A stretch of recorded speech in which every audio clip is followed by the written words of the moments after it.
जो डिस्टर्बेंस हो रहा है, किसका माइक ऑन है? इलेक्ट्रिक रेजिस्टेंस क्या होता है? जो हम जैसे किसी वायर में हम करंट फ्लो करवाते हैं, तो रेजिस्टेंस क्या करता है? इस करंट को अपोज करता है फ्लो होने से, ठीक है। अपोजिट फोर्स नहीं लगाता है, वो क्या करता है? उसको फ्लो होने से रोकता है, ठीक है। तो इसका सिंबल कैसा होता है? इसका सिंबल ऐसा होता है, और इसको मेजर हम करते हैं ओम्स में, इसकी यूनिट्स होती है ओम्स, ठीक है। ये ओम्स का सिंबल है, उसको ऐसे भी लिख सकते हैं, OHMS, ओम्स भी लिख सकते हैं, और ये इसका सिंबल ओम्स है, ठीक है। और इसको हम आर से डिनोट करते हैं, मतलब आर से प्रदर्शित करते हैं, ठीक है। अगर हिंदी में इसकी डेफिनेशन की बात करें तो ये हिंदी में है, विद्युत प्रतिरोध कहते हैं इसको। यह वही पदार्थ होते हैं जिनमें विद्युत गुण होता है जो पदार्थ के इलेक्ट्रॉन्स के प्रवाह को विरोध करता है, ठीक है। मतलब इलेक्ट्रॉन्स के फ्लो को क्या करता है? अपोज करेगा ये,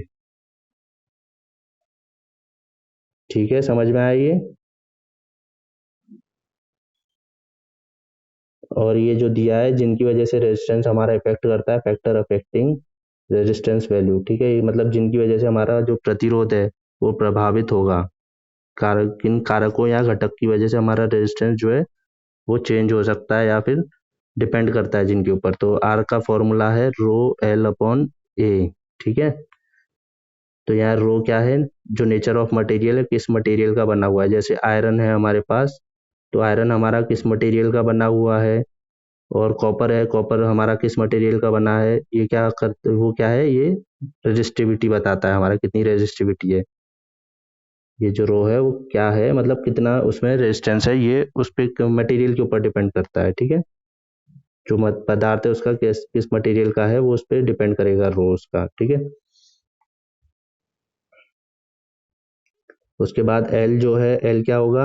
एल क्या है? लेंथ ऑफ कंडक्टर, मतलब जो हमारा वायर है वो कितना बड़ा है कितना छोटा है, उस पर भी उसका रेजिस्टेंस डिपेंड करेगा, ठीक है। जैसे अगर हमारा वायर बहुत ज़्यादा बड़ा है तो उसकी रेजिस्टेंस वैल्यू क्या होगी? ज़्यादा होगी, क्योंकि हम देख रहे हैं इक्वेशन में R is directly proportional to L है, ठीक है। जैसे अगर ये बढ़ेगा तो साथ साथ में आर भी बढ़ेगा। लेंथ बढ़ाएंगे हम किसी वायर की या फिर कंडक्टर की, तो उसके साथ साथ क्या होगा? रेजिस्टेंस भी बढ़ेगा हमारा, क्योंकि ये क्या है? डायरेक्टली प्रोपोर्शनल है, ठीक है।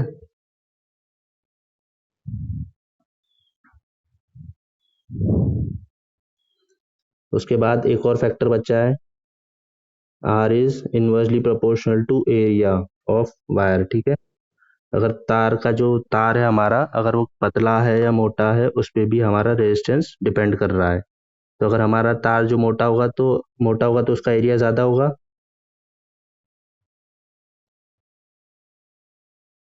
हेलो।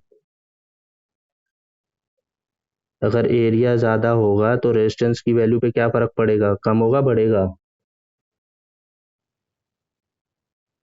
हाँ, ठीक है। अगर एरिया बढ़ा रहे हैं हम, तार अगर हमारा मोटा है, तो क्या होगा? रेजिस्टेंस कम होगा। और अगर एरिया हम कम कर रहे हैं, कम होता है, वायर अगर पतला होता है, तो रेजिस्टेंस क्या होगा? उसका ज़्यादा होगा, ठीक है। इसके साथ साथ एक फैक्टर और है जिस पे हमारा रेजिस्टेंस डिपेंड करता है, वो क्या है? टेम्परेचर। देखो नीचे लिखा है नोट में मैंने, चालक का प्रतिरोध तापमान के बढ़ने से बढ़ता है। मतलब टेम्परेचर और आर और टेम्परेचर क्या है? डायरेक्टली प्रोपोर्शनल है। अगर टेम्परेचर बढ़ेगा तो रेजिस्टेंस भी बढ़ेगा, ठीक है। अगर टेम्परेचर कम होगा तो रेजिस्टेंस भी कम होगा।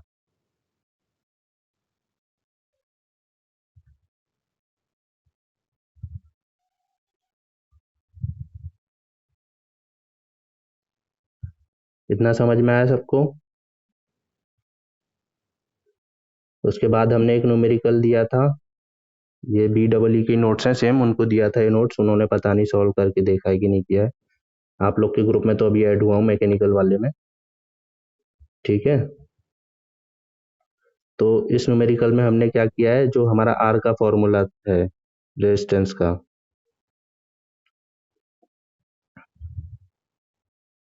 Are equals to rho L upon A, इस फॉर्मूले का यूज करके हमने क्या किया? आर की वैल्यू फाइंड की है, ठीक है। अगर हमारे पास वायर का जो वो है रेडियस दिया हुआ है 0.88 मिलीमीटर, और वो कॉपर का वायर है, ठीक है, और उसकी लंबाई हमें दी गई है 1200 सेंटीमीटर।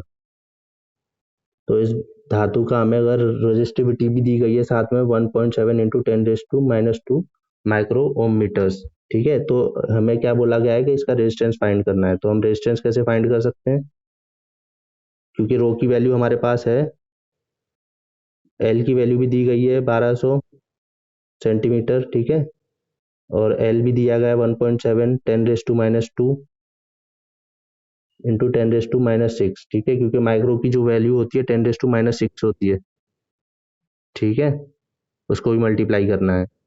और एरिया क्या दिया है हमारे पास, 0.888, ठीक है।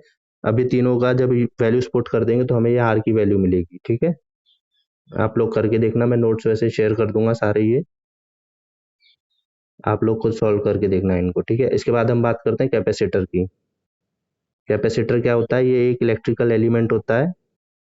ये, हाँ ठीक है, तो ये क्या करता है, एनर्जी को स्टोर करके रखता है, ठीक है। अगर इस, हाँ, जिसको हम कंडेंसर बोलते हैं, पंखे में लगा हुआ होता है, देखा होगा आप लोगों ने, तो कैपेसिटर ही लगा होता है, ठीक है। तो ये क्या करता है, जब इससे हम कहीं से वोल्टेज फ्लो करते हैं तो ये क्या करता है, ये एनर्जी स्टोर करके रखता है इसमें, ठीक है। जैसे ही कभी एकदम से पावर फैक्टर लैग हो गया, पावर फैक्टर कम हो गया, या फिर एकदम से वोल्टेज ड्रॉप हो गया, तो उस टाइम पे क्या करेगा, ये अपनी एनर्जी सप्लाई करेगा उस टाइम पे, ठीक है। तो इसकी वो जो सिंबल है, उसका सिंबल है ये जो मैंने बनाया अभी, और इसको मेजर करते हैं फैरेड में, ठीक है, जिसे हम एफ से प्रदर्शित करते हैं, ठीक है। और कैपेसिटर को किससे डिनोट करेंगे, हम सी से, ठीक है। और कैपेसिटर किस मटेरियल का बना हुआ होता है, कैपेसिटर बना होता है, लो भैया ऐड हो जाओ।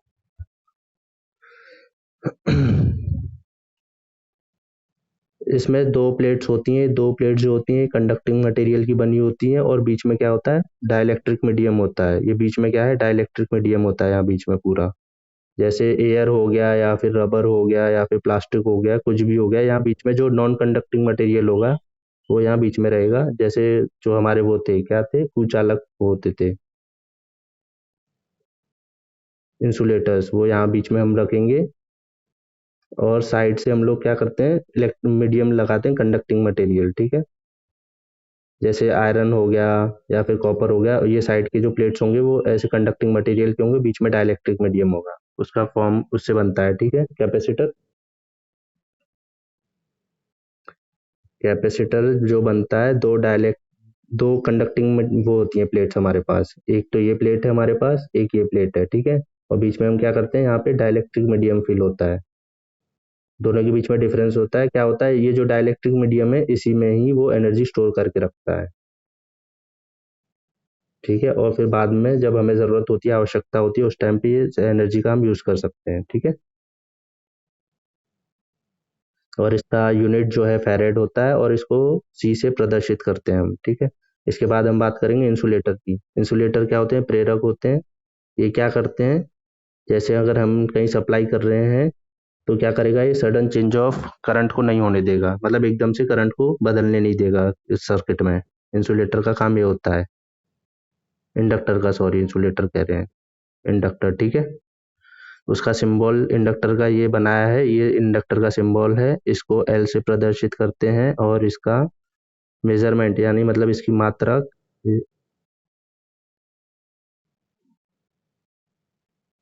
हाँ, वायर की कुंडली फॉर्म में होती है ये, ठीक है।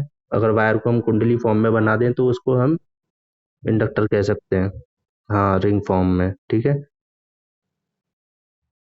और इसको हम एल से डिनोट करते हैं इंडक्टर को, और इसका जो वो होता है मेजरमेंट यूनिट, वो हेनरी होता है, और उसको हम एच से डिनोट करते हैं।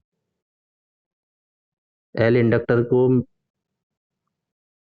हाँ, एलसीआर पड़ा होगा, वो एलसीआर सर्किट होगा आप लोग का, ठीक है।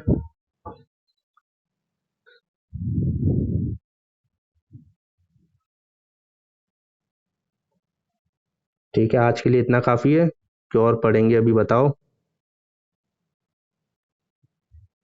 मन नहीं लग रहा, अच्छा ठीक है, तो इसके आगे का भी पढ़ते हैं फिर।